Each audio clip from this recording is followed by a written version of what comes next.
Last time we spoke to you, I had asked you about the Jacob Blake situation. You was kind of in blackout mode, focusing on basketball. But this platform now, this generation, like athletes now, you guys have to deal with different things like the stars of the league didn't have to, being informed on these type of issues. How are you dealing with that, where understanding, hey, I need to know what's going on, but still focusing on basketball while, making stances as well, but still doing your job? Obviously, when you asked me about the situation about Jacob Blake, I wasn't aware of it. Obviously, whenever I start playing playoff game, I just delete my social media so I don't get on it. But yeah, you asked me a question. I told you, I'm gonna go look at, the clip, get aware about the situation a little bit more. Obviously, unacceptable. It was unacceptable. I was able to talk to his family. We talked to his family as a team.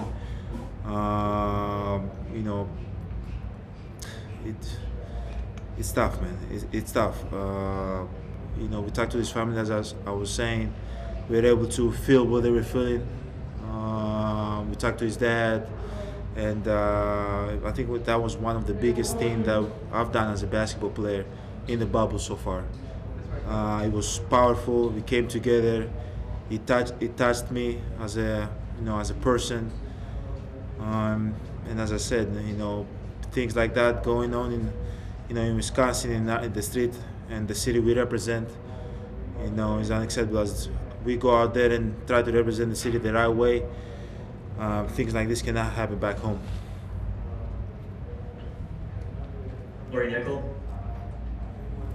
Hi, Giannis. I'm sure you want to keep a lot of that conversation private, but is there anything you'd be willing to share with us, since it was obviously moving for you, the conversation you had with Jacob Blake's family?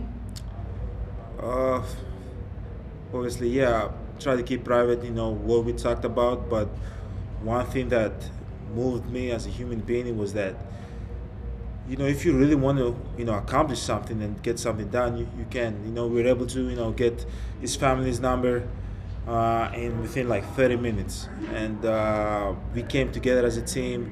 We were in a circle, talking to his dad, and his dad was tearing up, telling us how powerful what we did at that day was for him and his family. And man, that's bigger than basketball to me.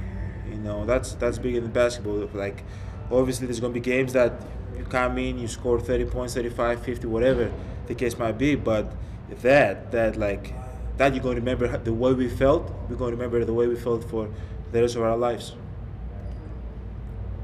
Zora Stevenson. Just to keep going with that, Giannis, Jacob Blake's dad actually went on TV talking about the fact that he let his son know what you all had did, and it brought like a rare smile to his face as he's continued to fight for his life. How much do you embrace the responsibility you have and realize the impact that you all can have on people as athletes? It's amazing, the impact we have, the platform we have, to people outside the league, to people in other leagues. It's big, and we're able as a team to speak out and say what's our mind and say what we believe. And the NBA allows us to do that, and the NBA helps us with that. Going back to Jacob Blake's father, I watched his interview. It was funny, it was touching.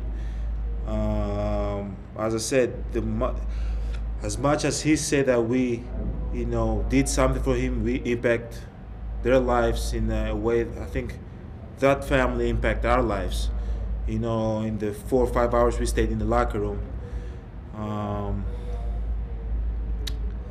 Yeah, man, yeah. It's big. That's pretty much it. That's pretty much it. Thanks for watching ESPN on YouTube. For live streaming sports and premium content, subscribe to ESPN+.